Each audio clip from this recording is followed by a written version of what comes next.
Hey guys, this is Jacinto with AQS and I'm here to give you tips in case your AC is not working. One of the first things we like to check is the thermostat, and what you do is you pop it off. They usually pop off pretty easy, and you check your batteries to make sure that this is sending power. So if the batteries are good on the thermostat, one of the next things we want to check is the breaker to make sure that they aren't tripped. These boxes are generally located on either side of the house or in the backyard sometimes. So for the most part, they'll be named. FAU is for the furnace and AC is for the air conditioning.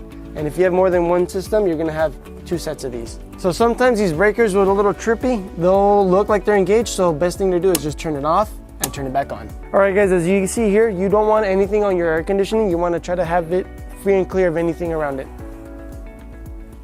All right, as you guys see here, this is the outdoor coil, and we wanna make sure that it's nice and clean. So if you see a lot of dirt or dog hair, you want to go ahead and give us a call to make sure we can get this machine back in pristine condition. One of the next things we want to check is the thermostat. If you have dogs, they like to chew on wire sometimes, so we like to make sure this is good. So let's say you turn it on at the thermostat and you hear a humming sound, everything's on but this motor, then we have an issue.